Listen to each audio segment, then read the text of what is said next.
Good morning. Good morning. Becoming Eva fans. Welcome to episode number 4. We are talking about single Black females today. I'm so excited about this controversial topic. And we have 2 special guests with us today. We have Hope and Kayla that are joining us for this awesome episode. So welcome to our show. Thank you. Thank you. So how are you ladies doing? I'm doing good.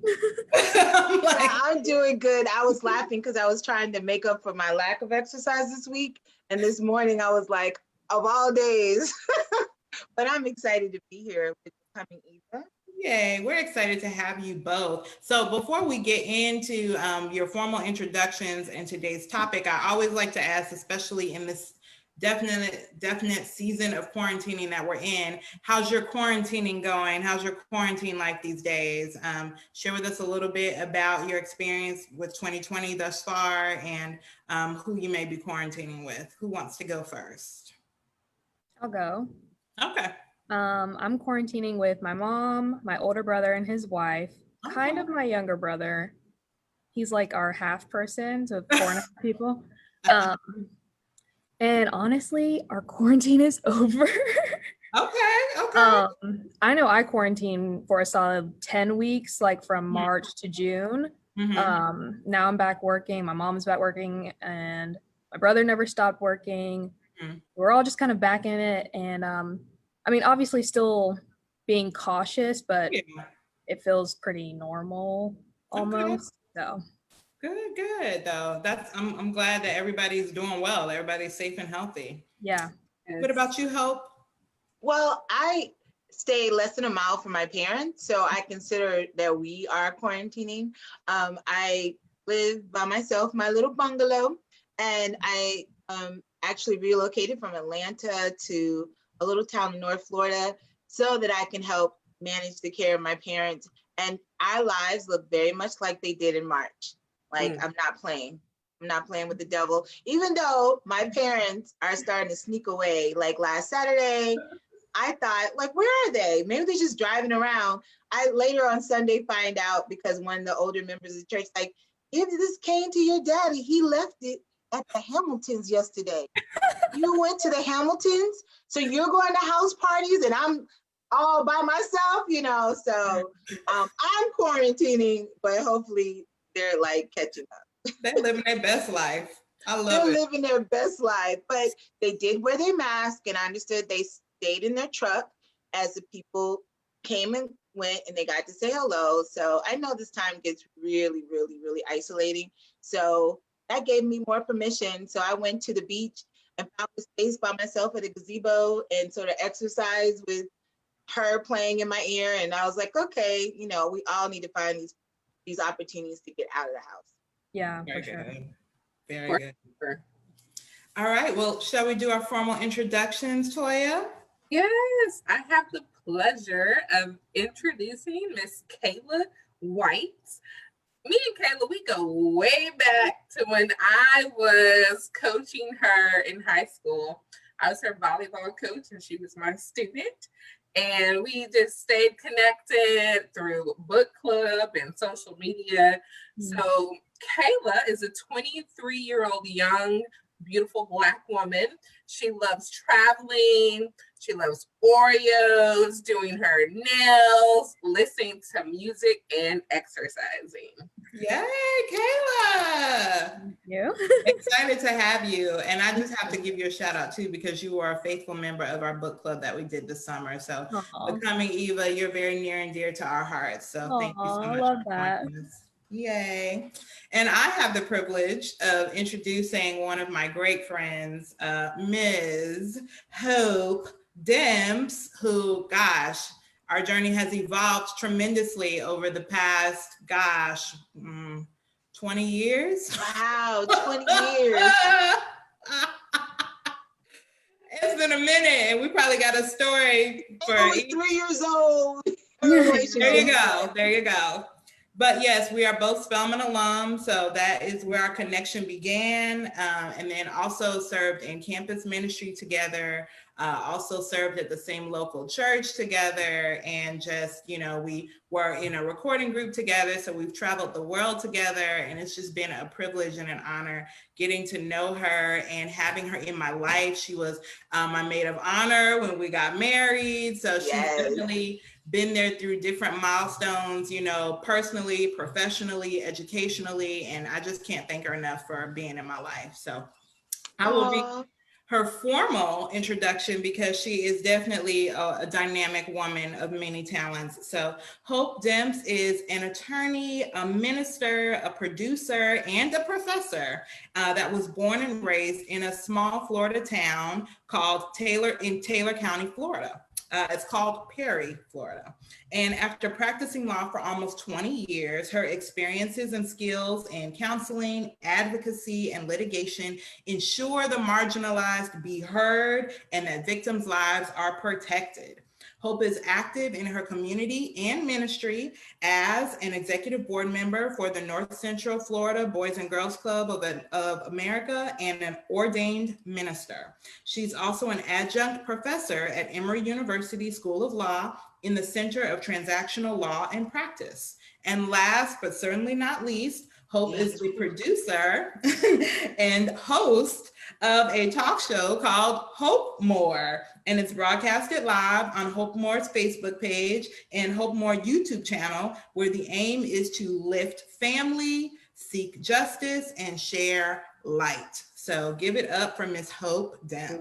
I didn't realize how much I had sent y'all, so I was like, please don't read the whole thing. But thank you so much. I appreciate it.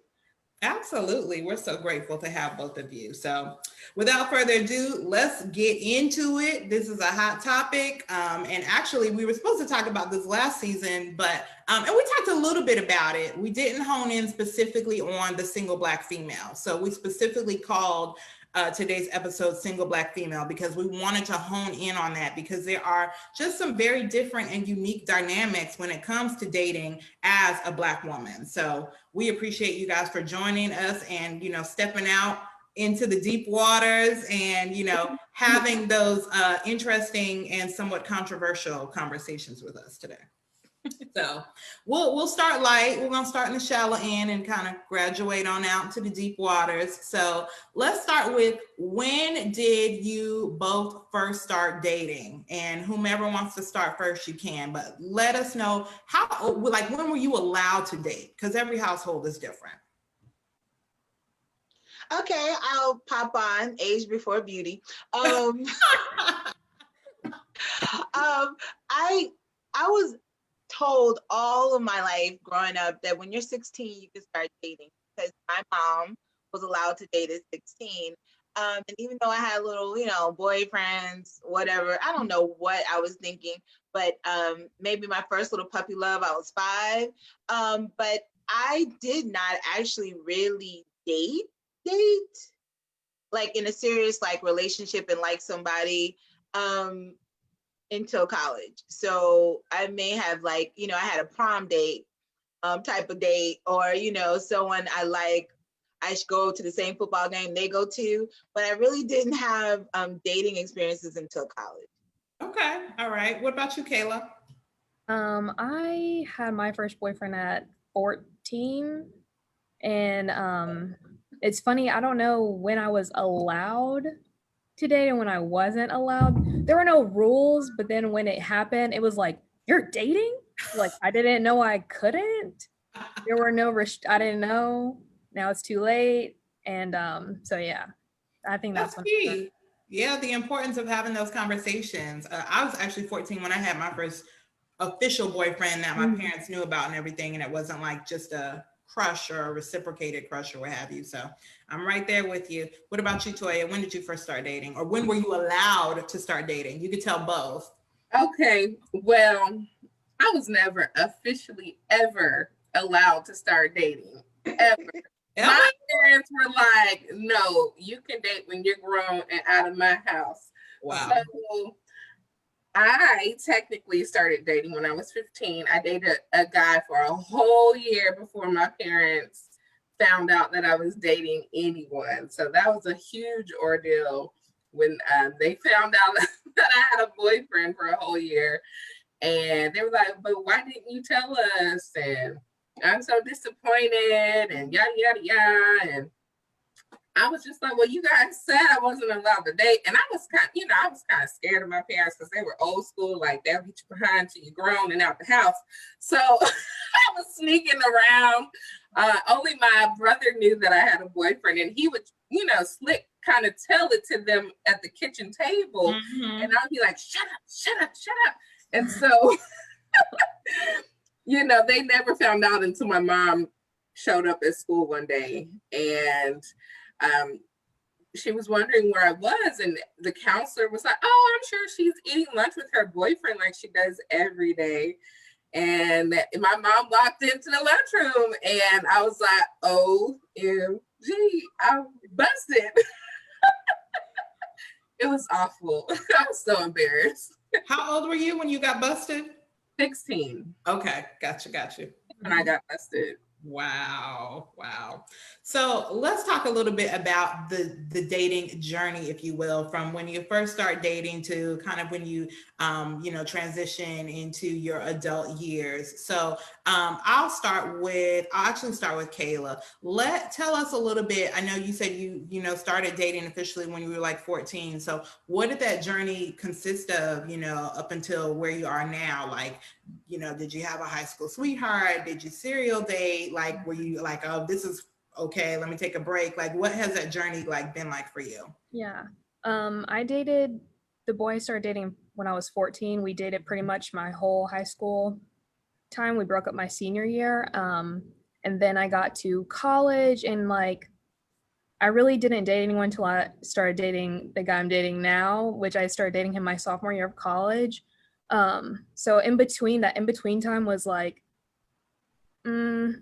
crushes, or I don't know, waste of time. I don't know, just nothing important, nothing significant, nothing productive.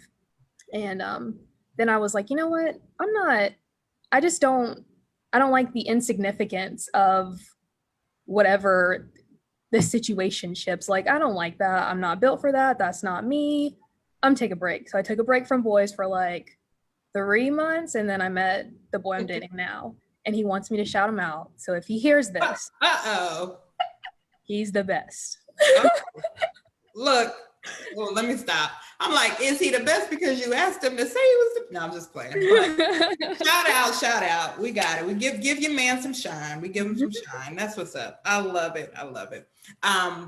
So that's interesting that you had that space and window there. And it's funny because, again, I had that space and window there too. I had my first serious boyfriend when I was 14. I think did we break up when I was 15? Somewhere around there. And then after that, I ended up going to a different school, had some crushes here or there, and really decided to dedicate my life to Christ a couple years after that breakup. And so it really wasn't necessarily a goal of mine. I had male friends, people I hung out with, and even crushes, but it wasn't any serious relationships or anything. And I actually carried that through college up until I decided, if anybody's heard the book I Kissed Dating Goodbye, I read that book my freshman year and was like, I'm going to take my 4 years of undergrad and really dedicate it to learning more about me, getting closer to God. And that's what I did.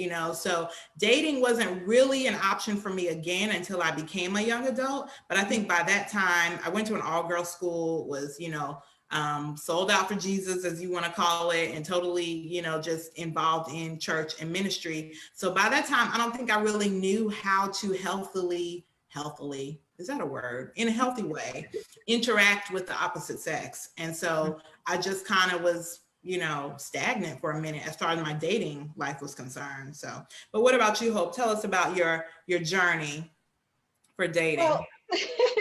Well, I come from a very strict Pentecostal holiness background. Mm-hmm. I know it's hard to believe, but and so but what was really cool is that my mother was over many youth programs throughout our small town, and and actually really regionally, and even our organization, our church organization nationally. And she would have jam sessions. So she talked about sex very openly. She talked about relationships openly. So I remember, and I know this is not you're asking me about dating, but I just want to tell you that even though I was not allowed, quote unquote, to date, my parents were very open about sex and sexuality and the idea that it's normal for you to be attracted. So, the guy who lived across the street was at my house all the time. My parents knew if I had a crush on somebody. So I didn't really go through any need to sneak. But also, I mean, unfortunately and fortunately, in high school, a number of dudes like, I'm feeling you, but you're the kind of girl to marry, not to date. So very early on, I felt like, what is that? I don't want to be. Yes, I am. No, I'm not. So in college, when I went to Spelman College, there's some realizations that I had that I did not experience in high school. Both the idea that it was an HBCU, and our brother's school, Morehouse, was an HBCU. It was the first time I'd been in an environment where there were a number of African-American guys my age who were very ambitious. In fact, when we did our brother-sister matchup, Spelman freshman class, we had like 500 students. Morehouse had like 700 Oh, wow. students. So I had two Morehouse brothers. So for me, my dating evolution came with being comfortable about who I am as a girl, who I am as more than just a smart person, but it was like feeling comfortable with who I am and being around men. And then particularly the idea that, oh, I can be with this person on a romantic level. So I mentioned that because to me, before I ever said yes to my first date, I had to be okay with being considered or deemed attractive and interested, because I found a lot of joy and safety in being the smart girl and being the Christian girl. And so I didn't even realize until college that some of that was protection, because as a full figure chick, as a dark skinned girl, particularly in the early 90s and 80s, like light skin was the only acceptable standard of beauty for a long time. So I didn't realize that I had been protecting myself from rejection. So in college, to have such, we were really blessed. I just say, I'm so glad I went to HBCU, called Spelman College, but I found a variety of young men my age who also were attracted to a variety of girls, including chocolate ones with hips. And I was like, oh, okay, this is okay. So I don't have to be settled on just the idea, we can be cool. I can help you with your homework. Like, yeah, you would like to take me out to Wendy's? Or in the case of college, I started gaining convictions as I was opening myself up to romantic relationships. I started gaining convictions about a lot of things, including dating. So I'm just like, doggone it, just when I get free, it's like, okay, God, what are you calling me to? So I had a particular young man who we didn't date, we dated, then we both got the same conviction. They were like, okay, we're not gonna date. But then I wore his jacket and we did everything together. He had a key to my car. And later, after law school, or while I was in law school, we both confessed like we don't see being with anyone else but each other. So after law school, and he was going to master's program at NYU, that was like, okay, we're gonna officially start dating, since we both had the conviction that you don't date unless you are intending to marry. And I guess as we go on with our discussion today, we eventually end up, I guess, being pre-engaged, even though that sounds like the weakest description ever in life. And we started connecting with our pastor about premarital things. He moved from New York. He came to my church and gobbled up friends, became a leader on the worship team. But in that 7-8 months that we were seriously gearing towards marriage, some huge gaps became apparent where we were really amazing friends. But I really, from that experience, learned that two amazing Christians does not an amazing marriage make. And we end up breaking up, which was really, really hard, because I felt like, God, wait a minute, we did everything the right way. In my mind, we had even committed to not kissing until our wedding date.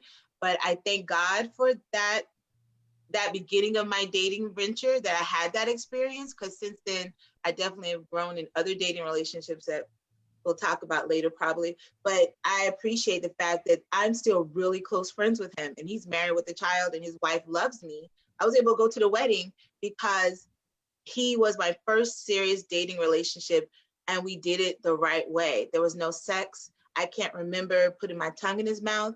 And because of that, we can be friends, and his wife is not looking at me sideways because we honored God in that relationship. So I'm really grateful, even though I resented it younger, that God allowed me that type of entry. Later, I messed up a lot, but at the beginning, I was doing really well. Hope, you have shared so many different nuggets or gems, as we like to call it, in the Becoming Eva, community.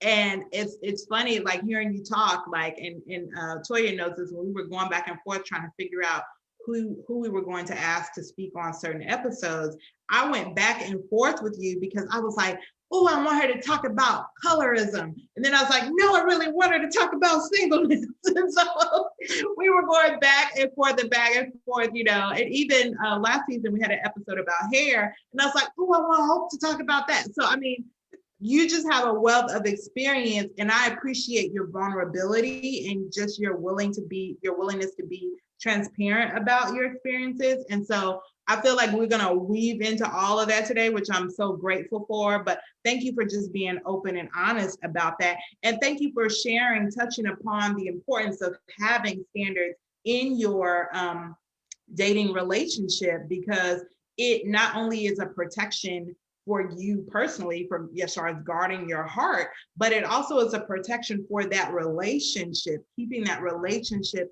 intact, regardless of how it may evolve in the future. Like, you do not want to defile the person that you're with. And honestly, that's what you're doing. If you're engaging in any type of sexual activity outside of marriage, you do not want to defile the person that you're in relationship with, whether you have intentions of being married or not. That's very, very important. So thank you for sharing that, because that's a huge, huge win for you, and testimony for you, regardless of how the relationship, transpired. But the fact that you are all able to be friends, and in close fellowship with one another, even now to this day, is amazing. That's awesome. I do think it's amazing. My parents actually was like, when he got married, his fiance called me to really reiterate that she wanted me there. My parents thought it was disrespectful. It was crazy for me to go. But I was like, one of the great things is that I met him at 19.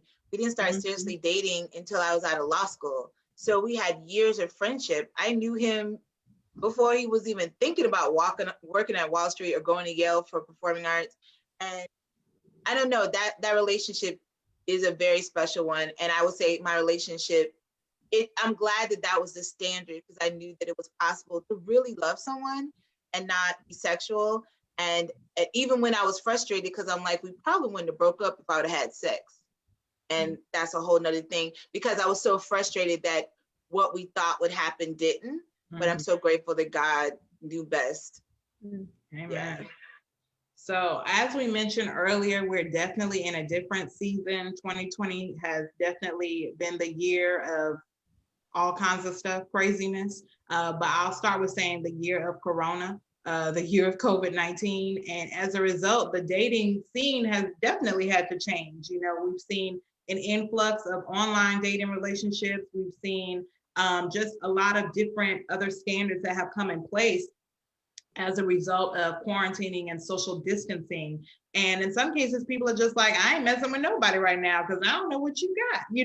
I'm like, is COVID more serious than HIV? Because people is messing with people. But anyway, it's a whole nother conversation. But all that to say, dating looks a lot more different now than it did, say, 6, 7, 8 months ago. So let me ask both of you. I know, Kayla, you're in a relationship right now. Has the dynamics of your relationship, or I should say, how have the dynamics of your relationship changed in light of COVID, if at all?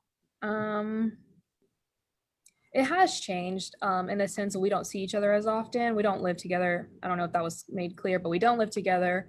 So we're about an hour and a half away from one another. Oh, wow. Yeah. So it's a lot more planning, and it's a lot more like, who are you going to see?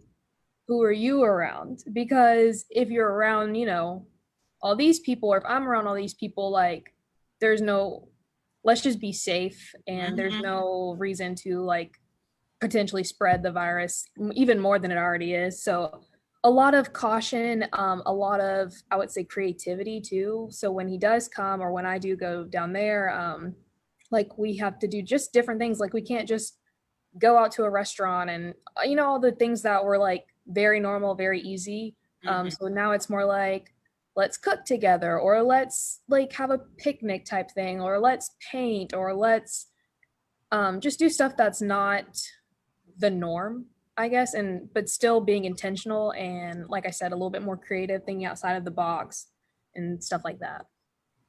That's good. Very good. What about you, Hope? How has the dating scene changed for you in light of COVID? Well, interesting enough, right before COVID, or before it's unmasking on the soils of the United States, I was in another pre-engagement arrangement where with another person, but this time we went through premarital classes. We already had a date in mind for a wedding and around about time of being officially engaged. But on my birthday, which is Valentine's Day, or that weekend, I decided this is not what I want for the rest of my life. So going into COVID-19 era, if you would, I was still like getting over like, oh my God. And if I'm honest, I was getting over the embarrassment of having now, after officially Facebook posted in December, come March, we're like, no, we're not together. No, we're not getting married. But it's nothing like a crisis to help your heartbreak heal much faster. Because there's, in my opinion, what came out of COVID was like, what is the most important thing and what's real? And what I realized, and is no dishonor to him, that I was more upset about looking like I was losing than the actual breakup of the relationship. Mhm. So I think Holy Spirit heals, not time. And during COVID, dating was the last thing I was thinking about until recently. And what's hilarious is that when you asked me to be on this, then I was like, oh, I gotta really try this online dating thing, so I have something to share. so and also I was part of this praying for your future spouse challenge that's done by the One University and Jamal and Natasha Miller, who I believe are with All Nations out of Chicago. This is my second year doing it. It's 5 days praying for your future spouse. Last year when I did it, I thought I knew who my future was. And this is my first time doing it without knowledge. So it wasn't really because you asked me to be on here, but their concept is get whole, get a date, get married. And I was having a tantrum, like, oh, the dating thing. I'm just, Lord, can you just bring them like a baby stork, like just drop them off? Just drop them And off. so I signed up for, I don't care to tell you, gospeldating.com. You may see my profile on there. And I signed up for Talkify. Within 5 days, I got off both. But I'm going to try again some other things. But gospel dating, I did find there were like two gentlemen that caught my interest in one. We had a cool little 6-hour phone date. He's from Detroit, so I was like, this is not going to work out, but let's like really talk, because I didn't say that. Well, maybe I did, but what I really thought was cool is that he was really saved. And I find that for those who don't have any other measurement, like, oh, you met him at church or they're part of an organization, somebody who knows him, that's the biggest challenge with online dating. But it was very obvious close to the beginning of our conversation that I was really saved and he was really saved. And although we have not made some love connection, I think our hearts were both hungry to talk about what is it like being saved at a certain age, trying to be open to love. And he was a divorcee and a number of things. And so I found myself way more open to just being honest. Not that I would lie, but when it comes to profiles, and I live in a really small town now where there's not a lot of prospects, in my opinion. But I became more open. Like, since I've been here in Florida for 2.5 years, I have got on dates with a white gentleman, which I had never done before. I had some interest in the past twice where I turned him down, and one was really offended because it's like, you should say you don't want to be with a man of God. Don't say you don't date white. So I became more open and I really enjoyed myself, and he was really saved. So we were prayerful about each other the first date. You know, we were putting it down like, this is what we see our lives to be. And he's like, I really don't want to defraud you. And I'm the same. And, you know, we're both of a particular age, and he's still a cool friend. I'm telling you, dating godly, you could still have friendships. You know, I think today, if he found someone that he thought would be great for me, he would call me up. In fact, this cabinet behind me is a gift from him. Oh, wow. White man is really nice. Anyway, I was like, he moved it in. I mean, he actually still has the key to my house, which I don't know. He actually was serious about marriage. So that was like a year and a half ago. He's married now. So, but we honored each other. There was no defrauding, and I was blessed. So online dating people I hadn't dated before has been definitely something I'm open to. And during COVID, I would say, because I have been up to Atlanta for a funeral and just some other things, that COVID has kept consecration solid. So during this cuddle season, and that's why I was like, Lord, this is hilarious. This is right before this show. In the last 2 weeks, I've gotten a lot of calls from exes who want to see how I'm doing. And one, Maya, you really, I mean, this person, I'm like, Lord, if you saved him, I would marry him tomorrow. Okay, y'all don't listen. He got a job offer in Georgia and has leased an apartment, and just, we've been talking, but I'm helping him professionally, you know, but I'm I'm praying for salvation. So what I was laughing about is that, yes, I love the holiness of God. And yes, I have messed up sexually, and I've also walked it out in purity, but I know myself, and COVID is a great excuse for not reaching your purity. Because I'm like, no, God, if I messed up with him, I'll get COVID and die and give it to my parents. It just never seems that I can just sin and get away with it. My sin, and it ain't like pregnancy. Now I'm like, oh, he's stalking me. It's like, Lord, help me. So I like to think that my own convictions keeps me whole. But when I was in Atlanta, there was a person who was the last person I dated. He's a minister. The last person I dated when I was in Atlanta, and he called this week, and he said something. He's like, you were in Atlanta and you didn't call me? And I was like, I'm being honest. I was there for a funeral. I was emotional. I wasn't trying to, I don't play with my flesh, and I played with my flesh before. I know this is a really long answer. So COVID has brought on a level of consecration that keeps me. Amen. And when it comes to like opportunities like online dating, it's made me much more blunt at the beginning of Amen. what I do and don't want. Before, it used to be like, maybe I'm not going to talk much about being a preacher or whatever. And it's like, you know, I'm filled with the Holy Ghost. How about, what's your relationship with the Holy Ghost? We're beyond, do you believe in God? Do you go to church? Yeah. You know, That don't play with your flesh. We're going to come back to that. But thank you. Thank you, Hope. And you actually helped us transition into the next question, which is, have you ever dated outside your race? So I'm actually going to ask Toya to share first, and then we'll see if Kayla has any insight there. Well, I grew up in a Pentecostal household just like you, Hope. But yes, I have dated outside of my race. And I don't think my husband, I don't think we've ever talked about it. And he normally listens to the show later, but I bet he's listening right now at this exact moment. His ears are probably burning. But yes, I have dated outside of my race. So I kind of told you a little bit about my first boyfriend when I was a teenager. We ended up dating for about 4 years. So about a year into college. And then we broke up. And I was like, I'm free. And, you know, growing up in a Pentecostal household and not like really having that freedom to date different people, it was just like a whole new world for me. I casually dated different guys, nothing sexual, no titles. I was just having fun, like just going on different dates.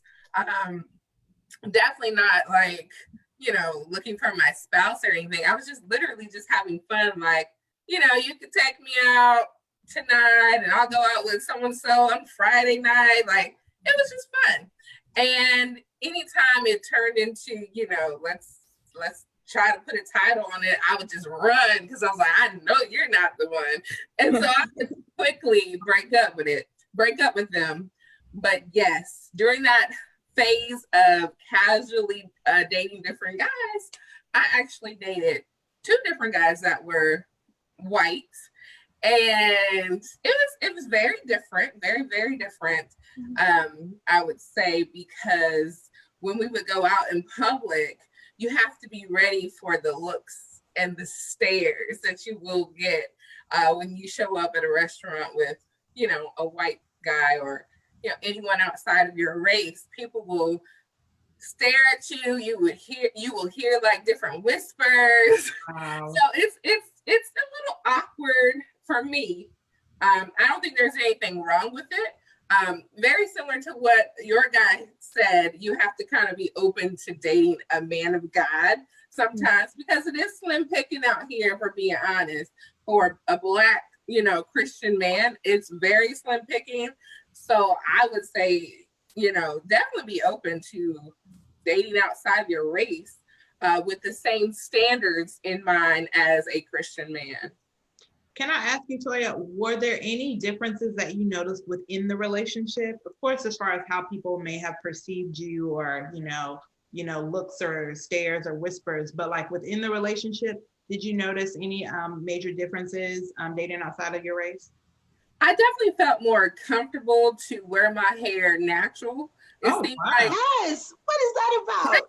white men like the natural look, and my husband, he's fine with it now because he married me, so I can wear it any kind of way. But Black men like that straight hair for some reason. That's a preference to them, the whole straight hair thing. And so I go back and forth, but my husband really, really likes it when it's straight. But white men, they really like it when it's natural and braids and just like, different. And I don't know if it's like an exotic thing that they, ooh, I'm dating a Black woman. Look at her. I don't know why they do, but they like your hair natural. I did notice that. I felt more comfortable to just, be however, and they just kind of put you on a little pedestal almost. All right, Kayla, I see you nodding. Come on now, what you got as far as dating experience or just thoughts on dating outside of your race? I've never dated outside of my race, not necessarily on purpose. It's just never happened. I would say that, like, I don't know. I feel like it's you have to approach it differently, because white men, especially in the South, and especially where I was growing up in Paulding County, like a little bit more closed-minded and a little bit more, I don't know, maybe not comfortable enough to pursue someone outside of their race. So I never really experienced dating outside of my race. And it's not that I wasn't open to it. People just, I don't know. Anyway, I was nodding at what she was saying because I noticed, like, with the whole hair thing, like I said, I haven't dated outside of my race, but like I would get my hair done and white boys be like, ooh, and it's like when a white boy compliments your hair, you've done something, because like you're like, y'all never compliment nothing else, but here we are, got a new hairstyle, and I don't know. So I was just nodding about that because I've experienced that a lot. But I don't think there's anything wrong with dating outside of your race. I like what you were saying about like dating godly versus dating like because of the race and stuff. And I think that's so important. Have you ever crushed outside your race, Kayla? Yeah, but I think it's been more physical, less personality, less compatibility wise. Like, and I think that's probably why I haven't dated outside of my race, because I feel like anybody that I have crushed on, I'm like, you're just nice to look at, but I really don't want to talk to you. I don't like what you're saying. We don't listen to the same music. I was just, there was no compatibility there. Yeah, so. I'm with you, Kayla. I have definitely crushed outside of my race. And I'm laughing because most recently, and I just saw him in an interview, but I remember there was an Avengers movie, and when they did this shot of Captain America after he had that nice little beard in there, I literally had an audible moment where I was like, oh, and my husband looked at me like, really? That's what we're doing? Like, I was like, oh, I wasn't ready, but I just saw him with his quarantine beard in an interview yesterday, and I was reminded. But in real life, I have crushed outside of my race too. I crushed on, well, actually, when I was like 14, there was this guy, and funny enough, he was Hawaiian, so and his name was Chris too, Chris Kaniakua. I will never forget that last name. But I loved him and his family, and we had this whole like mutual crush relationship thing going on. But of course, we were so young, and it never really turned into anything. But I would have dated him if he asked me out on an official date. I would have been like, yes, when and where, let's go. And then in high school, well, was that in high school? That was like probably like middle school with Chris Kaniakua. And then in high school, I was in a blues band with this guy who had a cute little white boy who had this like, maybe I have a thing with goatees, I do, because I love when my husband has one too, but had this nice little goatee, and he was in the band. We were in the band together. So there was definitely this connection. And it's funny because I've written a lot of songs, pieces, spoken word pieces, what have you, about people that I've had crushes on at different times in my life that just don't know it's about them. And so we wrote a song, and the song that I wrote was about him. But yeah, he was a cutie pie. But to your point, Kayla, I like relationally, personality wise, did not feel there was any type of like connection. So yeah. But all that to say, interesting, ladies, very, very interesting. So let's go a little bit deeper. What are some challenges that you have experienced, just period, as dating as a Black woman? Do you feel like it's been hard at times to have a dating relationship, or easy, or what have you? But what perceptions, how you may be perceived, any of that? But what are some challenges that you may have experienced as far as dating as a Black woman? And anyone can start. I think for me, when I was in that whole dating season of my life, once I started becoming serious about my walk with Christ and not just casually dating, when I was actually dating, for a spouse, I think the challenges for me was the stereotypes and being perceived as a strong Black woman, independent, educated, financially stable. I think that can be a little intimidating for men. And I had a friend tell me that I needed to like calm down with some of my strong headedness of my personality, and to like bring it down.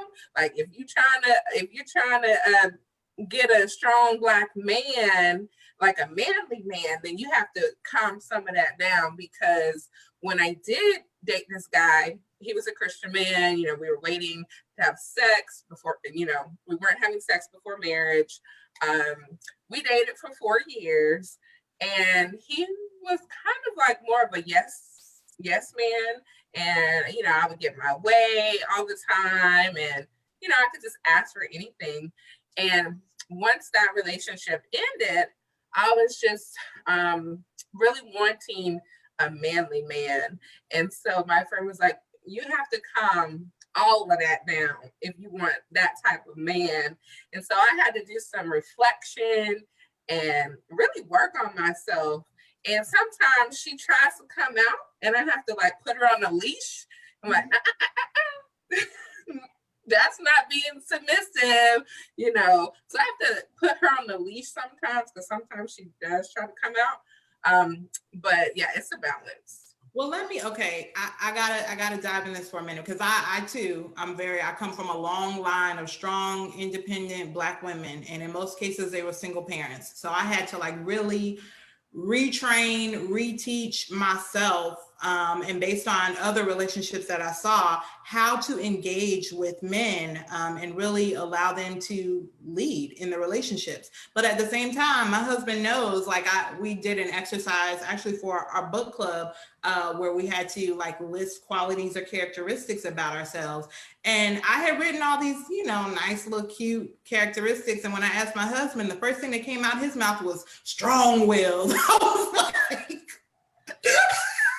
was like, okay. I thought about it for a second. You didn't have to be so eager. I know, right? But I mean, I'll take it because he's not lying. Like I'm very strong-willed. I have an opinion. I'm not afraid to voice my opinion, but, and I don't think there's anything wrong with that. That's where I wanted to chime in. But I do believe there is a way and a time and a place in which to do it. And that dance you kind of have to learn if you seek to not only be in a relationship, but be in a relationship with somebody that you want to actually take the lead, where you're not running all over him or, you know, disrespecting him, and you're giving him the authority to take the leadership in that relationship, and you're willing to submit to him. So I want to clarify that, because I'm not saying that women have to change who they are in order to be in a relationship, but you do have to be willing to exercise discipline in when, how, and the way in which you voice certain things. You have to figure that out. And it's different in every relationship because every man is different, every temperament is different, but there is an art to that, if you will. So I just wanted to clarify that. Yes. And I have learned that art because your mouth will get you in trouble. You have to tame it, and you have to know when and how to speak and voice your opinions without sounding too like I'm taking over, like this is my decision, like not being a know-it-all. Like nobody likes a Miss Know-it-all. Even though you may know the right answer, like it's okay. Let him make that decision. Sometimes he'll come back and say, well, you were right, you know. And tone is a big deal too. How you say it. Because nobody wants to be a nag. Nobody wants to be a nag. So very, very good stuff, Toya. Very good stuff. So, all right. Hope, Kayla, any challenges as far as dating as a Black woman? You can go, Hope, if you have anything. Sure. You know, having never been anything but, I don't. You know, I do, and Maya knows me. Sometimes I have these hopeisms that I've determined something to be, therefore it is. So I try to be careful in these formats to try to declare something. I'm not being prophetic, I'm just opinionated. I find, and just to juxtapose my experience as an undergrad at Spelman College at HBCU that had across the street, as well as Clark Atlanta and Morris Brown at the time, a plethora of Black men to at least understand that's available.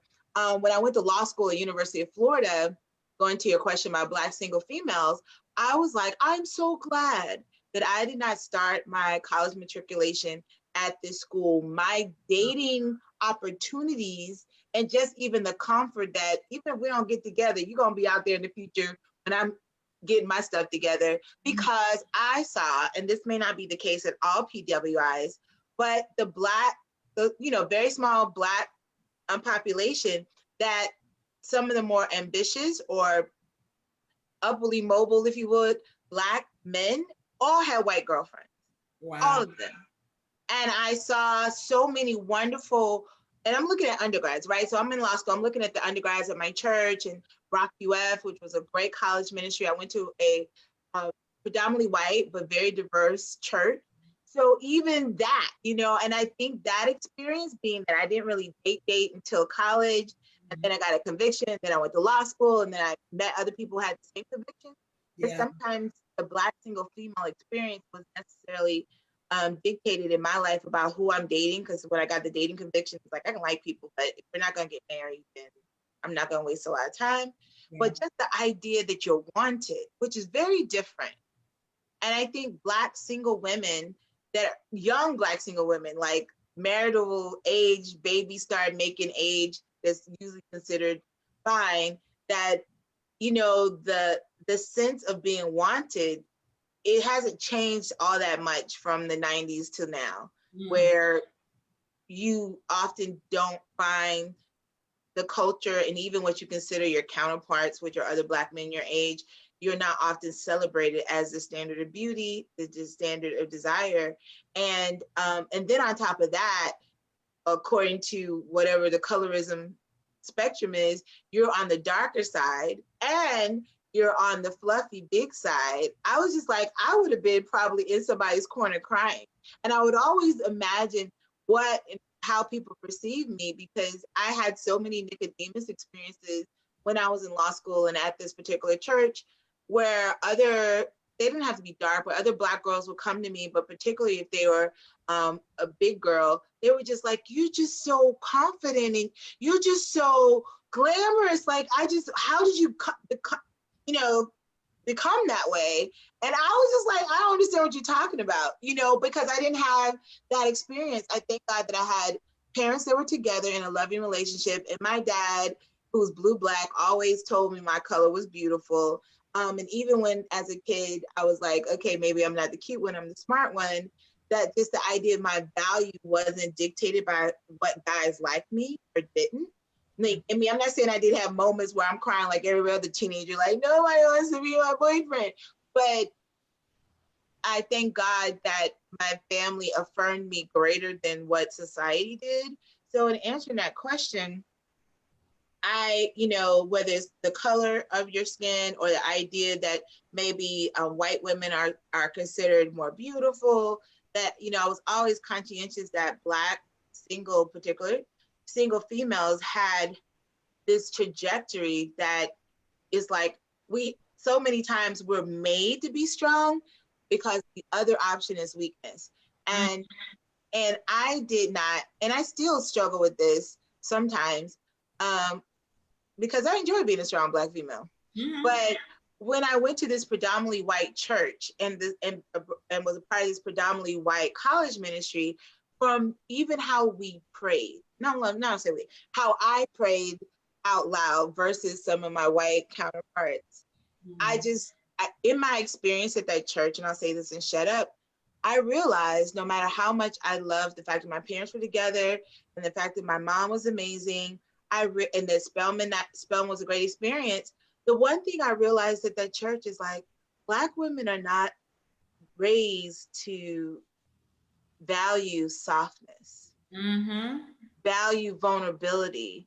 I would look at my white counterparts with almost awe, like, you're not worried about the things I'm worried about. Like, you get a pass. And I don't think of it as weak, but it's just like, man. So, and then I'm Pentecostal, right? So I'm at the first prayer meeting. I don't even know what the normal judge is. And the guys are going in, Black and white, Father God, and I didn't even think of it, but all the women that were there mostly were white. When they would pray, their voices were soft. Their alliterations were more gentle about nature, like God, like the sunbeam. And when I prayed, I sounded like the dudes. But I wasn't trying to sound like the dudes. I'm just praying like I pray. And I get like this little group of people around me, and white girls like, how do you do that? And as I continue to go to that church, I was like, you know what? It wouldn't have even dawned on me that this part of my femininity that is soft, that does like the sun and the rays and the birds, that I could express that without being laughed at, So even though I know we're talking about in the context of dating, I've had to recognize that I think that could be a deficit sometimes, that my default is showing the show of strength versus allowing, like, also the delicate soft parts to be my default. Like, I don't know what that looks like. I know I've been cognizant, like, really, is the comeback sarcasm? Is the comeback knowledge? Is the comeback just, I don't have to worry about you. I got a daddy. I'm taken care of, versus like, I'm sorry that you feel that way. What? And let it just die. So when it comes to single Black female, I think there's a lesson in that we can, and maybe married too, that it's okay to value softness, and that doesn't make you less strong. It does make you put your walls down more, but the truth of it is we're still hurting, we're just hiding it. It's not like, I'm gonna show this strength and you ain't gonna hurt me. It's like, I'm not gonna let you see me hurt, but I'm still hurt. And I wonder, maybe if I would have made different decisions about relationships differently, if I would have saw that early on in my life, like it's okay to be this way and not the other way. Nothing's wrong with this way, but we have options. And I don't think most Black single females, particularly of a certain age, feel that we have the option to allow our soft and vulnerable sides to show, unless you earn it, like you got brick and mortar sandblasters to get through that wall. Yeah. Ooh, good stuff. Yeah. We can go on and on. I feel like I pull up another chair and get some tea going on. But okay, Kayla, any challenges that you've experienced dating as a Black woman?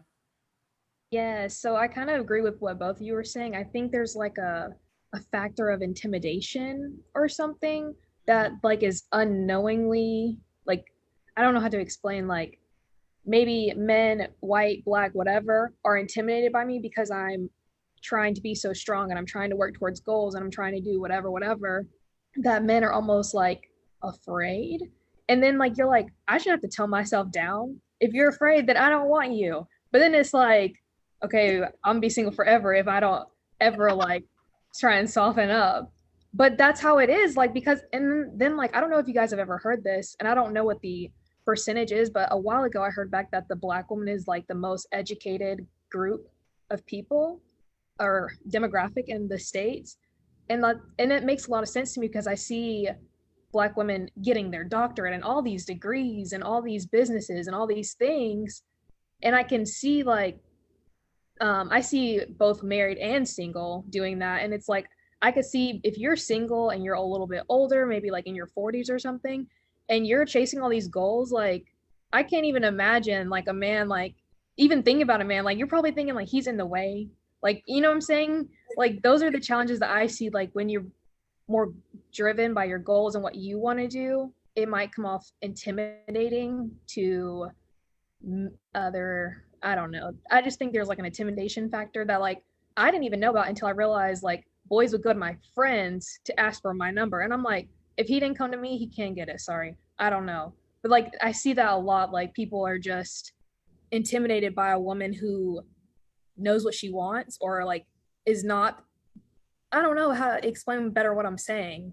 But yeah, I see a lot of intimidation factors. And then like I know I see a lot of, when it comes to like outside of the race, I see a lot of like, and we've all heard it, like, you're pretty for a Black girl. Like, I don't think that was a compliment, but I'm just gonna walk away now. Or, and I'll remember this, I'll never forget this. It's literally in my yearbook, my senior yearbook or my junior yearbook. This boy, we were friends. He wrote, if you were white, you'd be my girlfriend. And I was like, one, I already have a boyfriend. Two, like, wow, what does that mean? And I look back at that and I'm like, these are the challenges that Black women face because white men or men outside of the race are too afraid to date outside of their race. So then you deal with like that. And that goes back to the dating godly, not dating because of your race thing, because it's like, why does that matter? I wasn't interested in him anyway.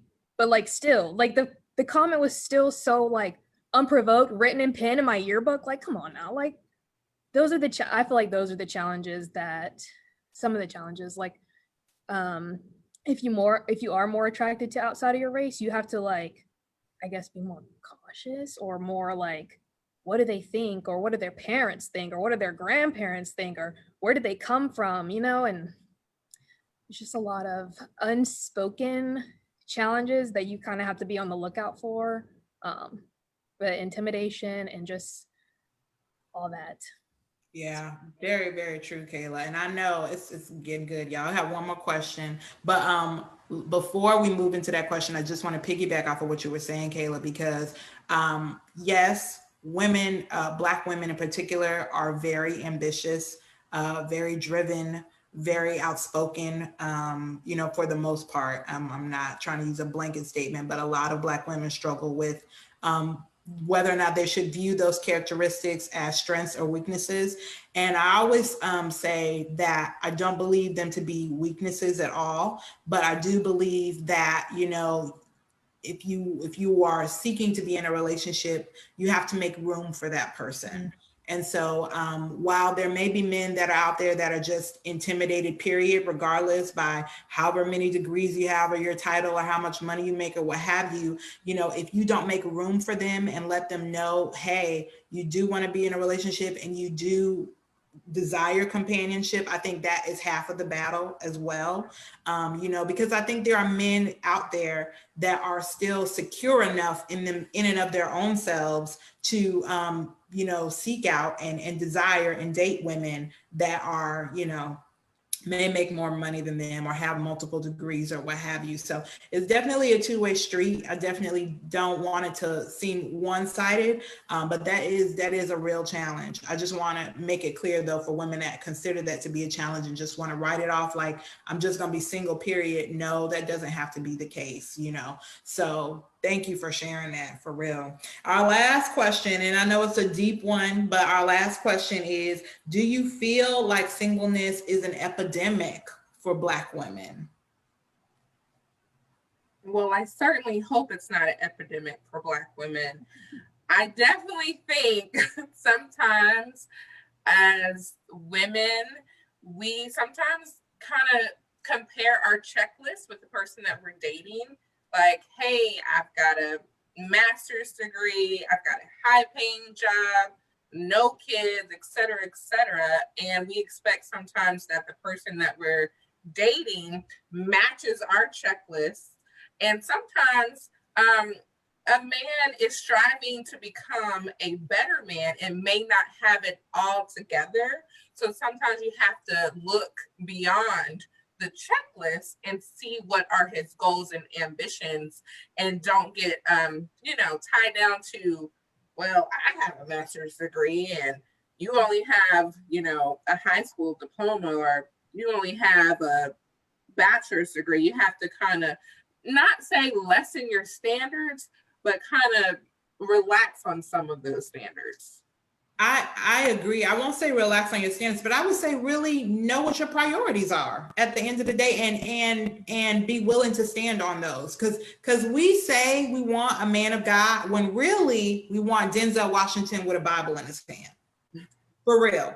And for me, that is not the same thing, because I have dated and talked to many men that profess to be Christians and their lives do not reflect that. Now, they're great to look at all day long, and I will be on his arm, walking down the street like, ooh, look at me. But at the end of the day, when life hits, when reality hits, and you looking at me like, can you pray for me? I'm like, yeah, I will pray for you, but can you pray for me? That's the question. Can you really carry me through the storms of life? Because they're going to come. It's not a matter of if, it's a matter of when. And you want to make sure that whoever you are in a relationship with is a man of substance. So I think oftentimes we say we want a man of substance, when instead of that being the first thing on our list, it's like, 5, 6, 7, 8, 9, 10, and we go for what they say versus how they live. So really making sure that your priorities are intact. And it doesn't mean, well, I'll say this,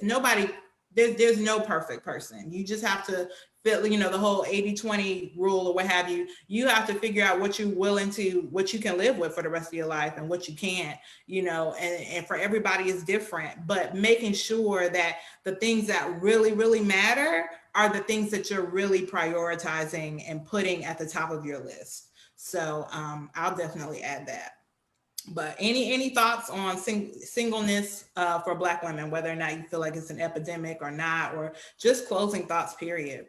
Well, I think that godly marriages are at an all-time low. Finding godly marriages that will stick and stay. I actually believe getting married is pretty easy. I mean, I've already sort of talked about 2 people I was on the way to the altar with, but there are like at least 3 or 4 that were very, very serious about, once I got to the point that I wanted to date to be married, who were very serious about marrying and wanting to marry. And the one blocker I had was like, is this going to be forever? If 50% of marriages are ending in divorce, it my biggest concern is not being married, is being married to the right person with the right mindset, because two Christians is not a perfect or godly or consistent and committed loving relationship make. There's so many other things that go into that. And so, but yeah, when you look at statistically, if you are a Black woman of a certain age, and particularly of a certain achievement level, if you look at the numbers and your desire and preference is to find a mate that's also Black, the numbers are just despairing. We don't have to go through the great list. And I'm reminded that there's human consequences, or there are consequences to human decisions when it comes to spiritual concepts. Like God's desires for children to be raised in the admonition of God by godly parents. But we look at Africa that's been devastated by AIDS and HIV, where you have generations of orphans being raised. So is that an epidemic that affects how parenting or how parenting goes in a lot of African nations? Yeah. Is that God's best? No. So the idea of, the numbers of, say, gay men and incarcerated men and all these kind of things going into that demographic, does it affect who's available? Yeah. But the one thing that is so true is that if our heart is to be in a godly relationship that lasts forever and creates legacy, that on the good days, we have to be encouraged that it is really okay. Because singleness is not just being alone, is to be whole. Amen. And my prayer is to be whole. And maybe because I've done enough divorces to know that there are plenty of unwhole people in wet marriages. And even my decision in February to call off the relationship and get over being a loser, supposedly, is that, I could see how people can just get married to just get it over with, to just no longer be in that line of unmarried. And at 46 years old, that's nothing to laugh at. Even godly parents who want you to marry someone godly, my parents start saying stuff like, don't mess it up. I want grandkids, and without intending to, feeling that pressure, like, okay, but I'd rather be without a partner than with a partner who cannot, I won't say cannot handle me. I don't want to get into that whole like, oh, you can't handle me, but someone who's not meant for me. And on those days, it's really hard. And that 6'4" lawyer from DC that smells good, and he looks like the baby gorilla that you seem to be attracted to. When you remember that he can't pray you out of a wet paper bag, those are the days I'm like, let me hold on to that guy. Let me hold on, because I could have been married to him 10 years ago. Mm-hmm. So yes, there is an epidemic of singleness, and it is overwhelmingly impacting Black women. And but it's going to be okay, because all you need is one. And if you date godly, I'm more open to dating out of my race. Not that I'm going to look for it. I'm more open than ever before that online, I call them introductions, because you really can't date online. Introductions, or making myself available in spaces that normally I would think, that's not how I can meet some great people. And also just trying to be healed and having good relationships. I think when I was in my 20s, I had plenty of guy friends who were not married, and the older you get, that pool that's already small gets smaller and smaller and smaller. But it's like, almost like Peter walking on the water, keep your eyes on Jesus and not the storm, because you'll never think that it's going to happen for you. And there's just some practical things too, because Black women often are coming from single parent households, our expectations of marriage, and even the men who come from those households, our expectation of partnership doesn't have to include marriage. So that also, there's a lot of single partnered people, either in co-parenting. And so that's really challenging. And also there's a competition amongst Black women that maybe because I've only been Black all my life, I just don't see my white counterparts having to participate. I refuse to participate. Like, if you feel like this, you go get it, because I need someone satisfied with me. But there's a competition level, even in the church, particularly in the church. A lot of single well-educated man come walking through, you see everybody like, yeah. So the competition for the eligibles can be very discouraging, but you have to remember all you need is one. And if someone could easily be moved because there's a lot of women, it's only you. You are the only you. And this is not false advertisement. You may not be the Blu-ray version because you like me, you're 46, but there are people who still need a VCR to fit VHS tapes because that's what they have. So there's someone for everybody. There's someone for everybody, and you can't be worried about trying to compete or change to fit the newest version of anything, whether it's the woman with the big butt or the longest weaves. It's like there's someone who would totally cherish what you have. So I'm encouraged with that. I'm very encouraged with that. Thank you for sharing that, Hope, and thank you for just your honesty and your vulnerability. I will just second two things, and then I might see if we have any other final closing out thoughts. You're right.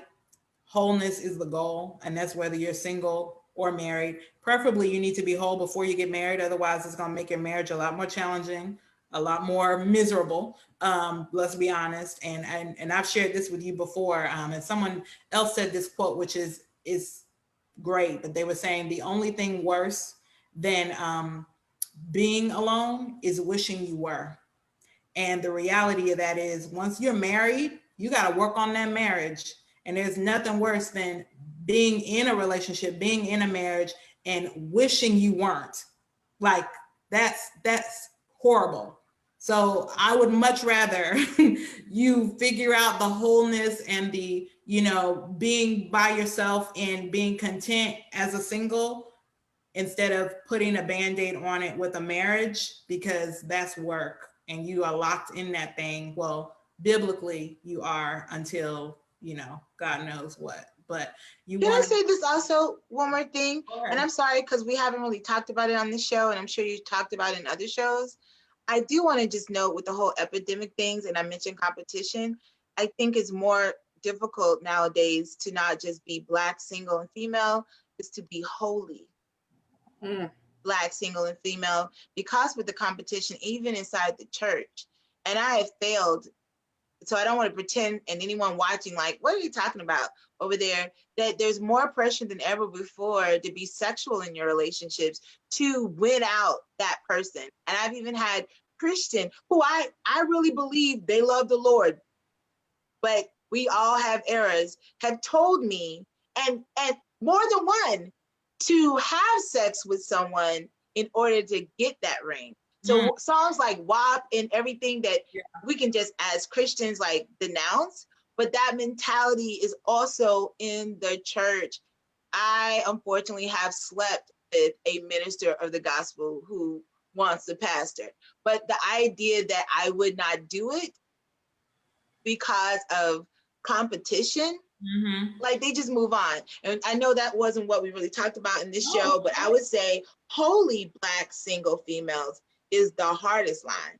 Black single females, they can stay partnered up and booed up for the rest of their life and never get married. But holy single females, and y'all need a whole nother show. We do. Over 40 years old, because that sex peak feeling 40 is no joke. Lord Jesus. Thank you. Look, she go. And then I had to stop myself. I had to roll myself back in. Thank you. All right, Kayla, any closing thoughts? Honestly, I don't have anything. This has been great though. I love it. Like I said, we could go on and on. But Toya, you have anything before we close out? No. All right. Well, we have our noble character acknowledgement. I understand, Hope, that you have someone that you want to acknowledge for noble character. Can you share your person, please? Yes, Sister Sudie Gordon Johnson out of South Carolina. She recently got engaged. She actually had a marriage that ended in 9 days. Basically, her husband had said he wanted to leave her, and she was very overweight, morbidly obese. She grew up in a very, we grew up in the same church denomination that poo-pooed on premarital sex, thankfully, but also second marriage. And she trusted and believed God and been working on herself for the last few years. She has lost over 100 pounds. She has written books, and God, during this COVID season, connected her to a man of God who actually was in the same graduating high school year, but in another high school in her town. And now they're engaged, and they are holy, they are ambitious, she's healthy, and she's great, and she's daring love again. And I just think Sudie Gordon Johnson is like my shero on so many fronts. On so many fronts. She just turned 40 last weekend. So I just want to say kudos to you. She is my shero on so many fronts. Health, holiness, and wholeness. Amen. Sudie Gordon Johnson. Am I saying it right? Yes, Sudie Gordon Johnson. She's a Clemson Tiger, but outside of that, she's wonderful. You are a woman of noble character. We appreciate you, Miss Sudie. All right, Toya, you want to talk about our BE challenge for this week? Sure. This week's Becoming Eva challenge is to identify your standards as far as dating, identify your boundaries, whether you are in a relationship or seeking to date. Yes. So next week, we are talking about finding your voice and building your brand as an entrepreneur. And we'll have special guests, Miss Kia Stevens, correct, right? And don't forget to subscribe to our podcast on the podcast app. Subscribe to our YouTube channel. Follow us on Facebook at Becoming Eva Today. That's one word. Follow us on Instagram and Twitter at Becoming Eva Today. And thank you, ladies, so much for joining us on today's show. We'll see you soon. Thank you. Thank you.